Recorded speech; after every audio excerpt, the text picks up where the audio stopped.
¿Qué pasaría si te hubieran dicho toda la vida que el océano estaba vacío, solo para descubrir que estaba esperando a que aprendieras a nadar antes de mostrarte los dientes? Miras hacia arriba todos los días, ves el azul, las nubes, el sol. Lo llamas cielo. Asumes que es un espacio, un vacío, pero ese es el primer y último error. El cielo no es un espacio, es un lugar, y nos ha estado observando aprender a volar durante 100 años, con una paciencia ancestral y aterradora. En los próximos momentos no vas a escuchar una historia. Se te mostrará el recuerdo del día en que el cielo se cansó de esperar, y la seguridad percibida de ese techo azul sobre ti se hará añicos de forma permanente e irrevocable. Todo comienza con una suposición. Asumes que el cielo es una constante, un vasto lienzo vacío gobernado por reglas que entiendes. Para Roman Dre, sentado en la silenciosa oscuridad del control de tráfico aéreo, esta suposición era la piedra angular de su realidad. Los rítmicos pitidos en la pantalla, las voces tranquilas y profesionales crepitando a través de los auriculares, eran una liturgia, un mundo predecible y ordenado. Entonces, llegó la primera voz que simplemente se fue. Vuelo 302, un pesado, Boeing camino a Dallas. El piloto, un veterano de 20 años, informó turbulencia. Pero no fue la palabra que usó, fue la vacilación detrás de ella. Un ligero temblor en su voz, una pausa que fue una fracción de segundo demasiado larga. Lo llamó aire vidrioso. Una frase vacía, sin sentido, pero flotaba en el ambiente estéril de la sala de control como un fantasma. Roman lo registró, sus dedos moviéndose en piloto automático. Solo un informe extraño, una anomalía. Ya estás en un mundo que está a punto de romperse, solo que aún no lo sabes. Pero eso es solo la superficie. Un informe es una anomalía. 2 es una coincidencia. 3 es un patrón. En 40 minutos, 4 aeronaves más, todas volando por encima de los 30.000 pies pero separadas por cientos de millas, informaron del mismo fenómeno. Aire vidrioso. Una presión repentina y extraña. Como volar a través de gelatina. Estos no eran los términos estándar. Esto no estaba en el manual. Roman y sus colegas revisaron los sistemas meteorológicos. El cielo estaba despejado. Sin tormentas, sin anomalías en las corrientes en chorro, nada. Sin embargo, los informes del piloto pintaban una imagen de un mundo interior en agitación. Sus instrumentos les decían una cosa, sus sentidos gritaban otra. El mapa en la pantalla principal, una vez un símbolo de orden, comenzó a parecerse a un juego de mesa donde un jugador invisible colocaba piezas a voluntad. El cómodo estado de rutina se estaba disolviendo, reemplazado por una ansiedad progresiva e informe. La selección de una explicación lógica se estaba volviendo difícil. Esto es lo que lo cambia todo. Los informes comenzaron a volverse físicos. Un piloto en un vuelo transatlántico, con la voz tensa por el pánico controlado, habló de un resplandor fuera de la ventana de su cabina, una distorsión que hacía que las estrellas parecieran deformarse y doblarse. Otro, en un vuelo nocturno a través del país, informó de un extraño zumbido agudo que no provenía de sus motores. Su conciencia estaba registrando algo imposible, una entrada sensorial que su cerebro no tenía registro. Esto ya no se trataba solo de viajes incómodos. Las llamadas se intensificaron. Un avión informó que su indicador de temperatura exterior fluctuaba salvajemente, cayendo a temperaturas bajo cero imposibles y luego subiendo en cuestión de segundos. Estaban volando a través de algo que no era solo espacio vacío, no era solo clima. Era un entorno, uno hostil. La sensación es la clave. Y la sensación era que el cielo mismo se estaba volviendo consciente. Ahora ve más profundo. Roman lo sintió en las entrañas. Un frío nudo de terror. Empezó a ignorar los datos meteorológicos oficiales y, Abrió una pantalla privada para mapear él mismo las ubicaciones de los incidentes. No era un simple observador. Su imaginación empezó a conectar los puntos, a percibir la forma de aquello. Vio que los incidentes no eran aleatorios. Ocurrían en corredores específicos a gran altitud, casi como ríos invisibles en el cielo. Era como si algo se moviera allá arriba, algo vasto e invisible cuyo paso perturbaba la atmósfera. Vio su poder, un poder operante que podía tocar aviones a kilómetros de distancia, imponiendo su voluntad al mundo físico. Sintió un pensamiento escalofriante consolidarse en su mente. Esto no es un evento meteorológico, es un evento territorial. El cielo, su cielo, estaba siendo reclamado. La ilusión de control se hizo añicos con una única llamada de pánico de United 91. Mayday, Mayday, Mayday. Estamos en un descenso descontrolado. La presión de la cabina está bajando. La tranquila liturgia de la sala de control se rompió con el chillido de las alarmas. La pantalla de Roman mostró el icono del avión cayendo en picado, cayendo 5,000 pies en menos de un minuto. El piloto no estaba luchando contra la turbulencia, estaba luchando por su vida contra una fuerza que no tenía nombre. Estaba tratando de escapar, de seleccionar una nueva realidad donde su avión estuviera intacto y sus pasajeros a salvo. Pero el cielo no lo dejaba ir. En ese momento, para cada controlador que escuchaba, la amenaza abstracta se volvió aterradoramente real. Tenía dientes. Yo soy eso que temían, una presencia en el vacío. Se declaró una emergencia, pero se sintió como un gesto hueco. ¿Cómo se declara una emergencia contra el cielo mismo? Crees que la ciencia tiene todas las respuestas. Supones que para cada efecto existe una causa racional y observable. Esa suposición fue la primera víctima. Mientras el United 91 se estabilizaba, marcado y aterrorizado pero afortunadamente intacto, se armó un nuevo tipo de equipo. No solo ingenieros, sino científicos atmosféricos, biólogos, personas cuyo trabajo era comprender el aire que respiramos. Enviaron globos meteorológicos a los corredores afectados, con sus delicados instrumentos programados para tomar muestras del vacío. Los resultados iniciales fueron imposibles. Las lecturas parpadeaban con anomalías, oligoelementos que no tenían por qué estar a 35,000 pies de altura, metales de tierras raras, proteínas complejas y algo más. Algo que hizo palidecer al biólogo jefe. Organismos microscópicos. No bacterias atrapadas en la corriente en chorro, sino vida compleja y extremófila que parecía menos propia de la Tierra y más propia del lecho marino de un mundo olvidado. El cielo ya no estaba vacío. Era un ecosistema.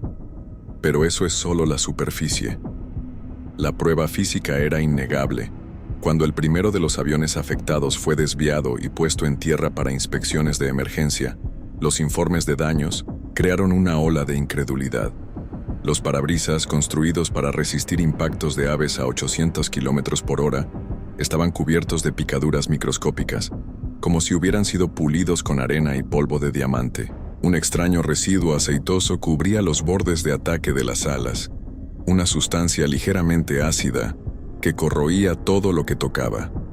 Los equipos de mantenimiento con trajes de materiales peligrosos rasparon muestras que chisporrotearon levemente en sus placas de Petri. La conciencia de los ingenieros se reveló. Esto no era una falla mecánica, era un ataque biológico. Los pilotos que hablaron de un resplandor o una presión fueron reivindicados.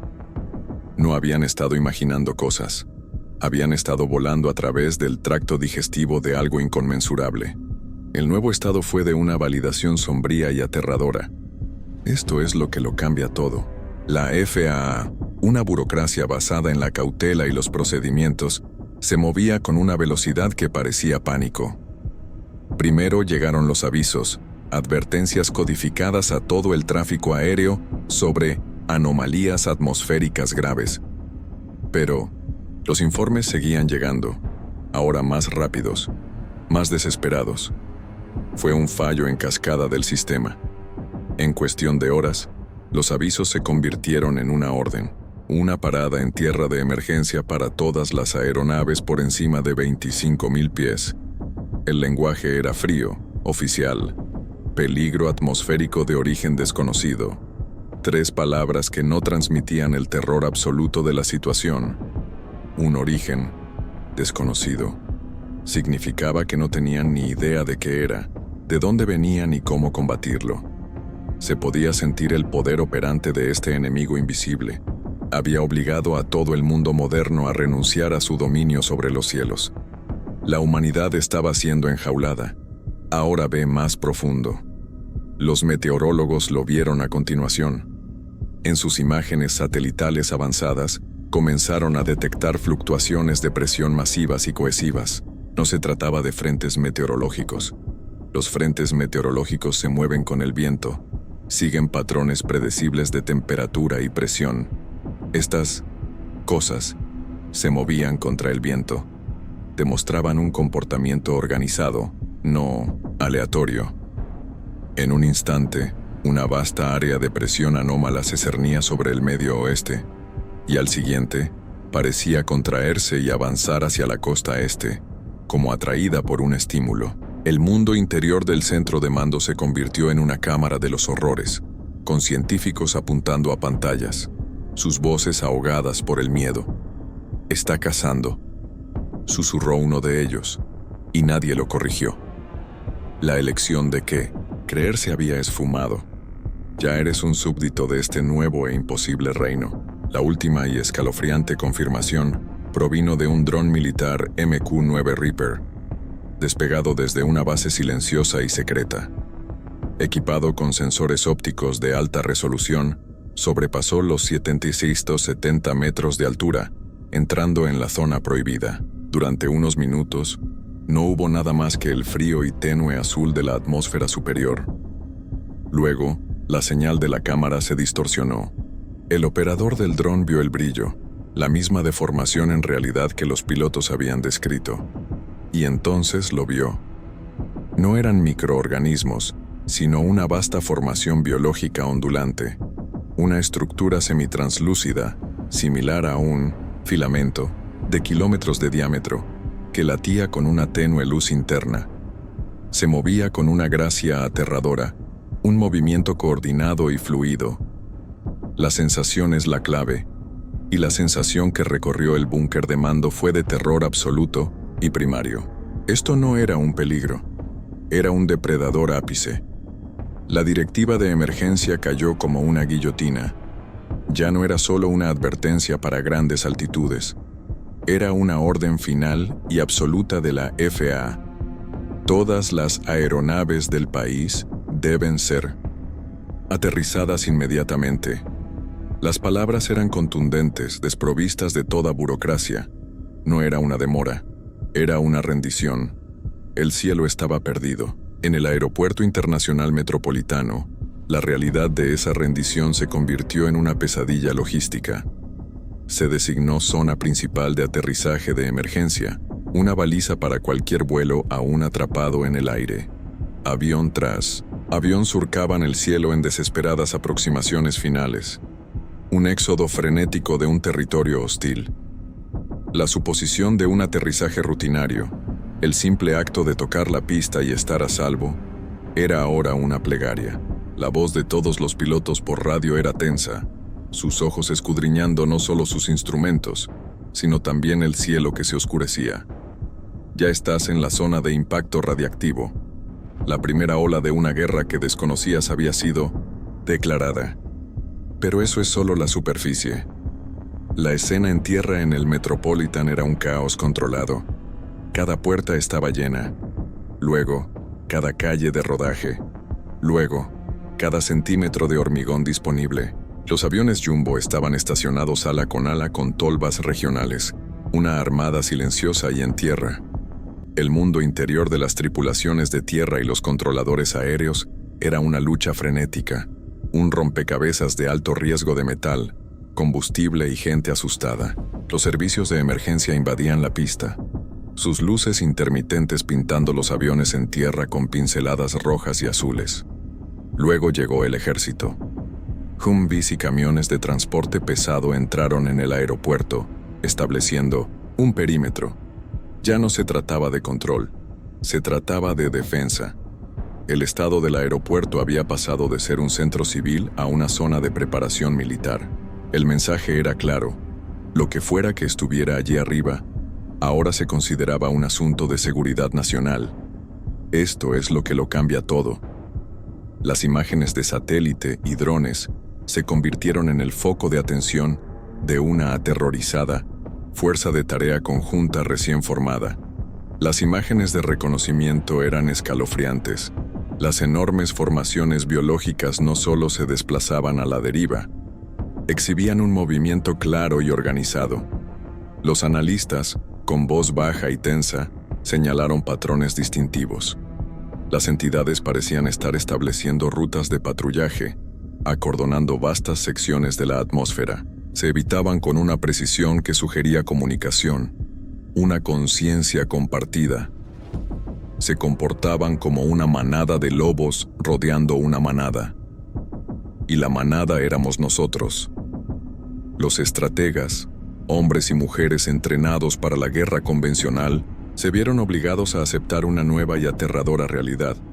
Su enemigo no era humano, no tenía aviones, ni misiles, ni fronteras.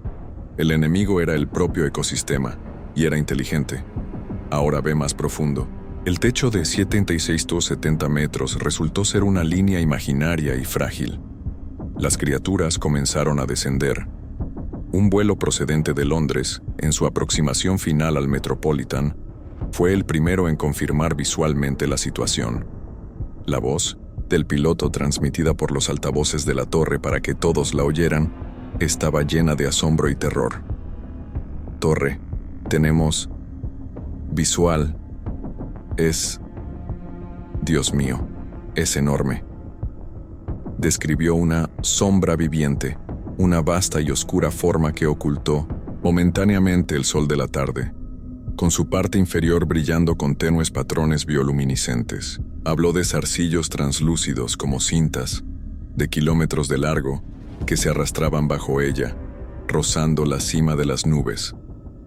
La elección de una realidad segura había desaparecido.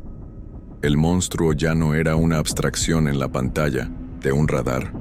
Estaba fuera de la ventana, un ser divino que descendía del cielo. La orden final fue un susurro, una sentencia de muerte para la era de la aviación. Los viajes aéreos quedaron suspendidos, indefinidamente. El zumbido de los motores a reacción, el latido constante del mundo moderno, se apagó. En el Metropolitan, el último motor se detuvo y un silencio sobrenatural invadió el aeródromo, roto solo por el viento y las sirenas lejanas. La sensación es la clave, y era de una profunda y sofocante impotencia.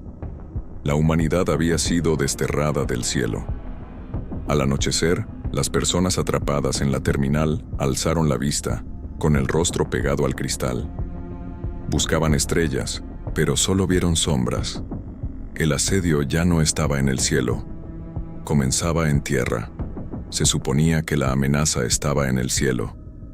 Uno asume la seguridad en el suelo firme bajo sus pies, pero el suelo fue lo primero en traicionarlos. Comenzó, sutilmente. Las luces de la terminal principal del Metropolitan parpadearon. Un apagón momentáneo que provocó una oleada de ansiedad entre la multitud atrapada.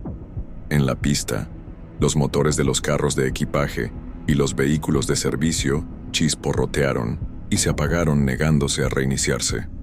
Una extraña estática se filtraba por cada frecuencia de radio, un siseo persistente y susurrante que parecía orgánico, casi vivo.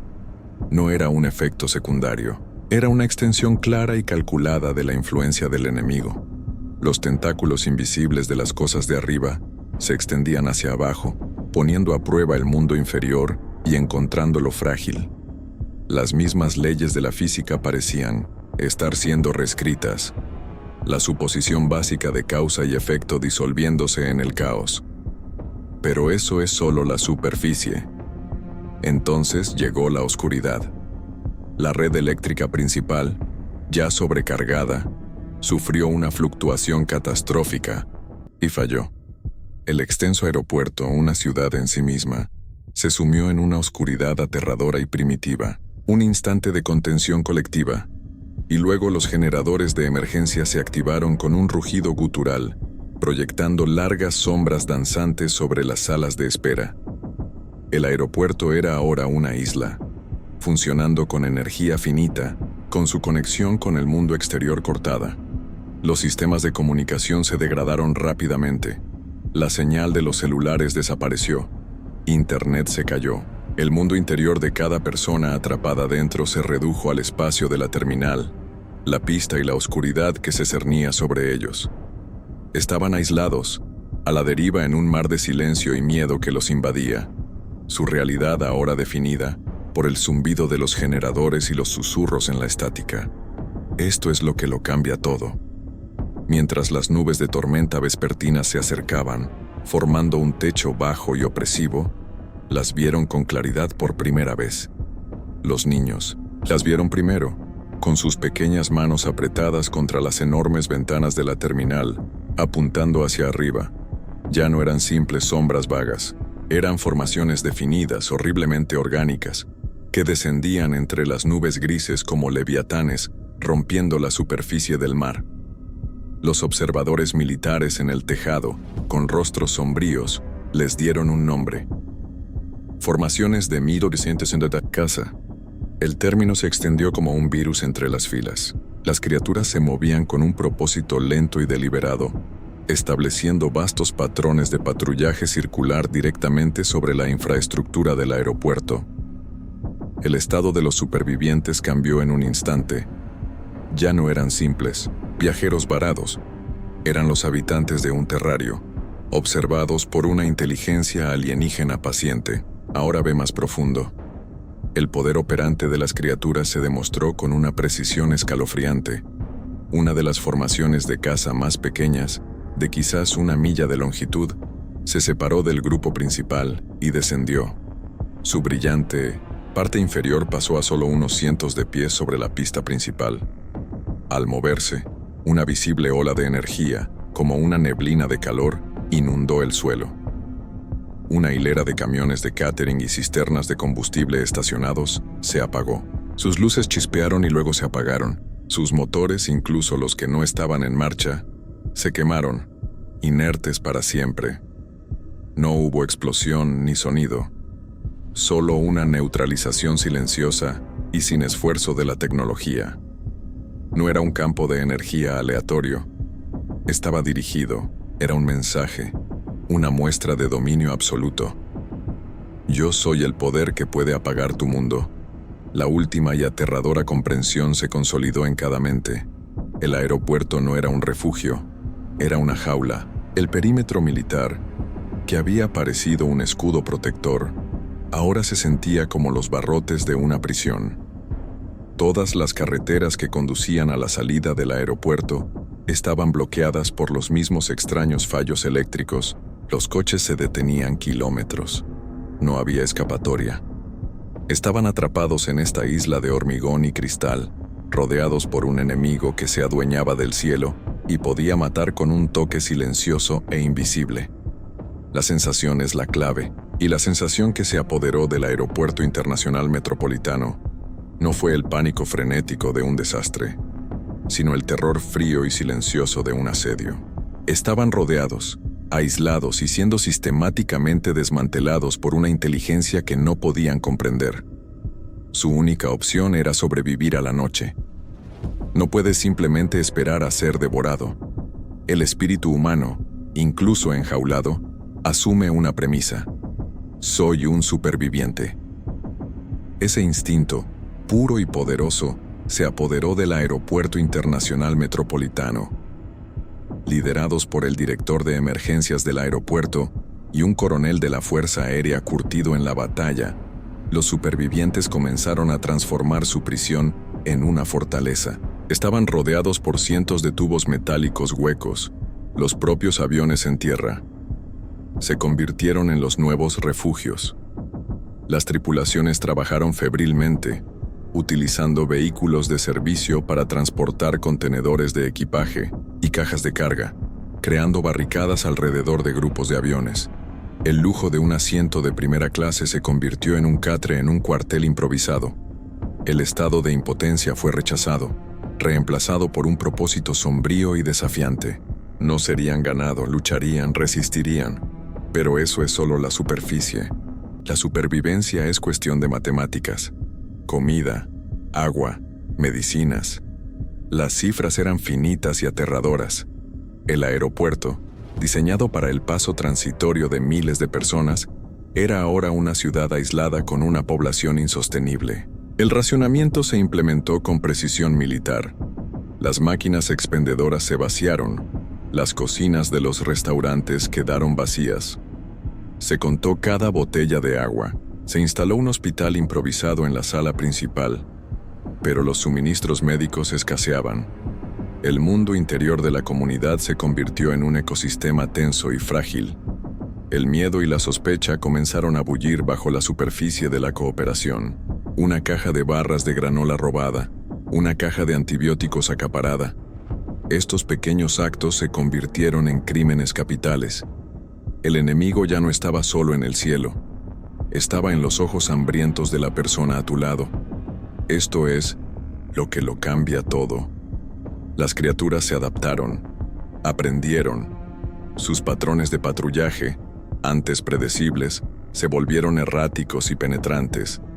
Comenzaron ataques sistemáticos, no con fuerza bruta, sino con la misma precisión escalofriante de antes. Una de las formaciones de caza planeó a baja altura sobre la torre de control, y la compleja red de radares y antenas de comunicación del techo simplemente se derritió.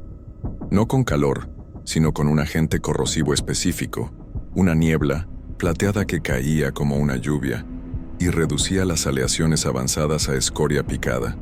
Apuntaron a los conductos de ventilación de los generadores de emergencia, obligando a los supervivientes a elegir entre el aire respirable y la energía eléctrica. La conciencia tras estos ataques era innegable, era estratégica. Estaban poniendo a prueba sus defensas, identificando sus puntos débiles más críticos y desmantelándolos uno a uno. Ahora ve más profundo. Entonces llegó la presión. Comenzó como un leve dolor de cabeza, una sensación de inquietud que se apoderó de todo el aeropuerto. La gente se volvió irritable, paranoica. Sin embargo, los sensores acústicos militares captaron lo que el oído humano no podía: un patrón complejo y organizado de frecuencias ultrasónicas. Las criaturas se comunicaban, transmitían en un canal que resonaba con el tronco encefálico humano, una señal que eludía la lógica y se dirigía directamente a los centros primarios del miedo y la ansiedad. El asedio se volvió psicológico. El poder operante de las entidades era insidioso, volviendo las mentes de los supervivientes en su contra. No solo los mantenían cautivos, los estaban ablandando mentalmente, marinando en una frecuencia de puro terror. El punto de quiebre llegó con un destello silencioso, seguido de un rugido conmovedor que sacudió los cimientos de la terminal. Las criaturas, en su incesante búsqueda, finalmente encontraron el punto más vulnerable: el depósito principal de combustible. Un único zarcillo brillante descendió de las nubes y rozó uno de los enormes tanques de almacenamiento. La explosión resultante fue catastrófica.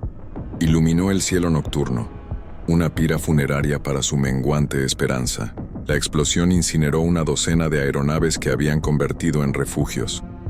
Las preciadas reservas de combustible, su fuente de energía y calor, habían desaparecido.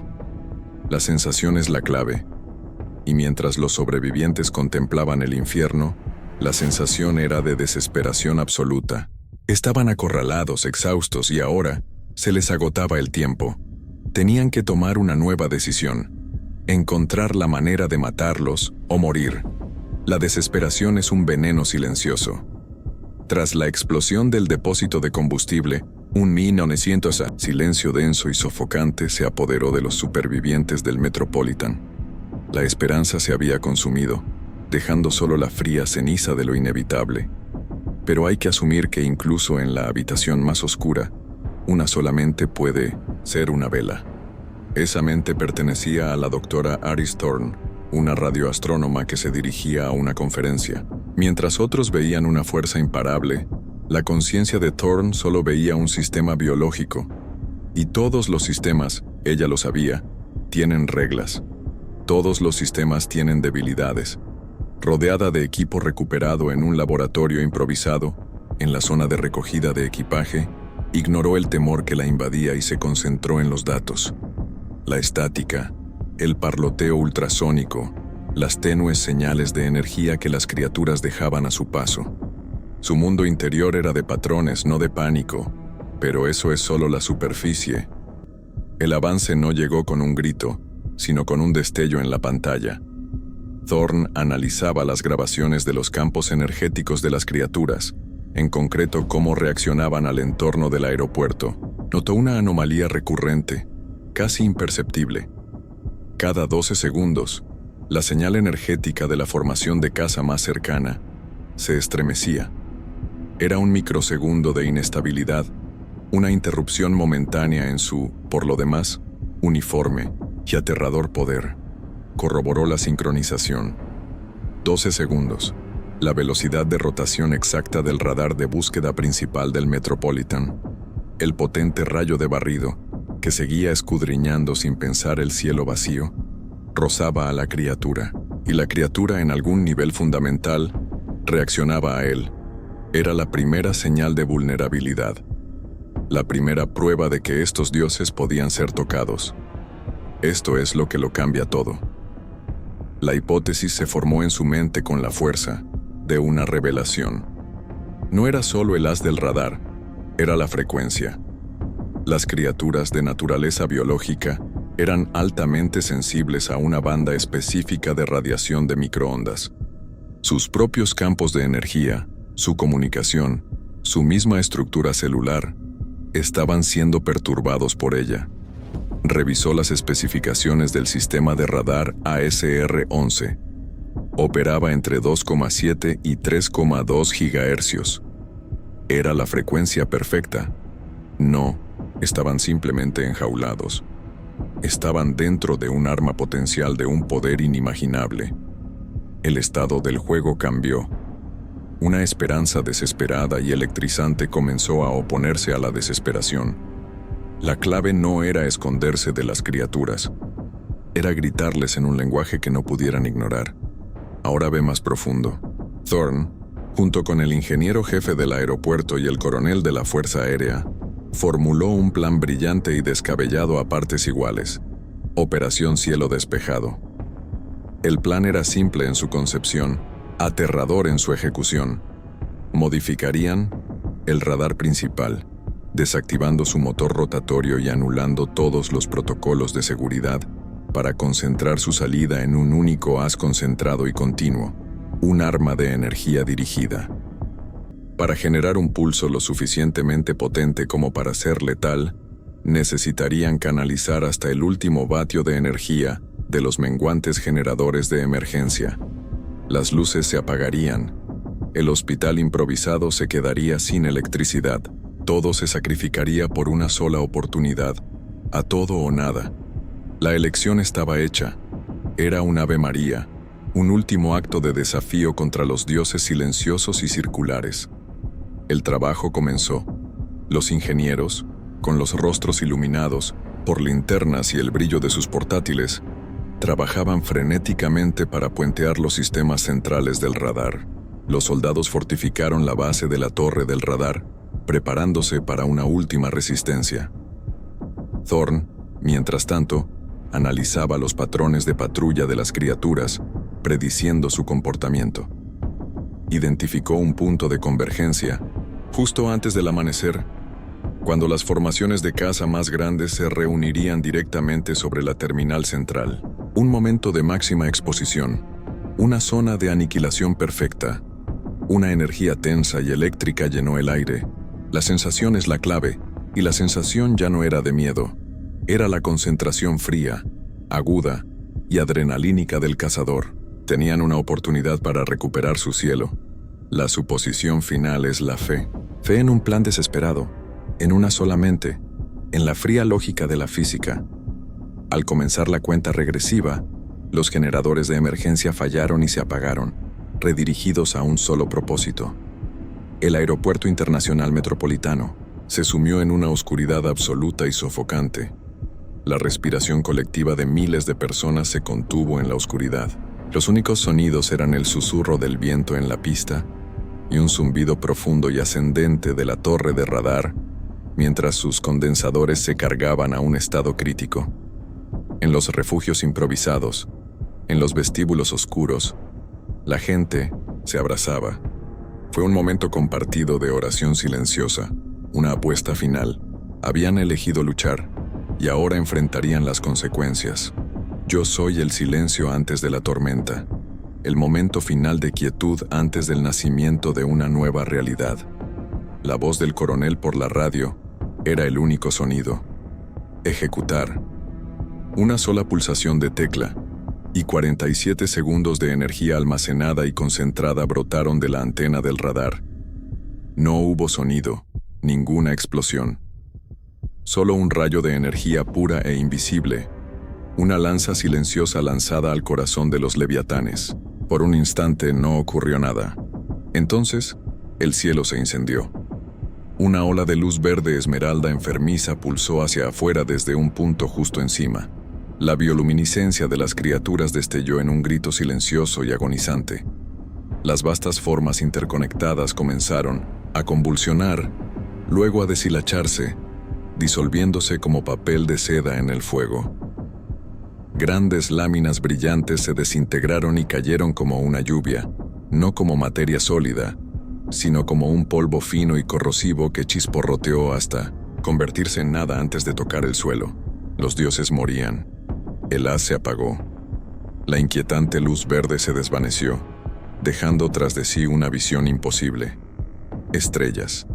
Un cielo despejado, negro y estrellado. Por primera vez en días, el techo opresivo había desaparecido. Un silencio, atónito, se apoderó del aeropuerto. Un silencio de incredulidad y asombro. Entonces, un solo grito. Fue seguido por otro y otro, hasta que un rugido crudo y catártico estalló de los supervivientes. Lo habían logrado. Se habían enfrentado a lo imposible y habían vencido. El estado de miedo se rompió, destrozado por una oleada de alivio triunfal. Habían recuperado su cielo, pero cuando los ingenieros volvieron a conectar la energía auxiliar, una sola pantalla en la sala de control cobró vida. Los sensores de largo alcance mostraron una nueva anomalía. Una población secundaria, tan grande como la primera, se acercaba desde el este. La celebración murió en sus gargantas, pero la nueva oleada se detuvo. Se detuvo en un límite preciso e invisible, a kilómetros del aeropuerto. Las criaturas parecieron detenerse, observar el espacio aéreo ahora vacío, donde sus hermanos acababan de ser aniquilados. En las pantallas, los supervivientes observaron cómo la enorme formación biológica parecía deliberar. Era una inteligencia capaz de aprender, de reconocer una amenaza. Había presenciado la demostración. Comprendió que esta pequeña parte del mundo ya no era una presa indefensa. Tras un largo y tenso momento, la formación cambió de rumbo lenta y deliberadamente. Se retiró. El poder operante había cambiado. El aeropuerto ya no era una jaula, era una fortaleza, y su arma estaba despierta. Al amanecer, llegaron los primeros helicópteros militares, con sus rotores batiendo un ritmo atronador y bienvenido. El asedio al Aeropuerto Internacional Metropolitano había terminado. Pero el mundo había cambiado para siempre. El aeropuerto nunca volvió a abrirse a los civiles. Se convirtió en la base conjunta metropolitana, una estación de monitoreo atmosférico fuertemente fortificada, con su radar armado como guardián permanente, la pieza central de un nuevo tipo de defensa global. La sensación es la clave, y la sensación que persistió no fue la de victoria, sino la de una vigilancia sombría e incesante. La humanidad había sobrevivido, pero ahora sabía que no estaba sola. Ya viven en una nueva era, Una era en la que comprenden que el vasto y vacío cielo es una mentira y que deben estar siempre atentos a las sombras que se mueven en él. No se suponía que solo sobrevivieras a la historia. Se suponía que debías comprender la advertencia. El silencio en el cielo no es paz, es un alto al fuego. Así que, ahora que sabes lo que realmente hay ahí arriba, ¿qué harás la próxima? ¿Ves que una sombra te cubra en un día perfectamente soleado? Deja tu respuesta abajo y suscríbete. La próxima transmisión te enseñará a qué prestar atención cuando se rompa el silencio.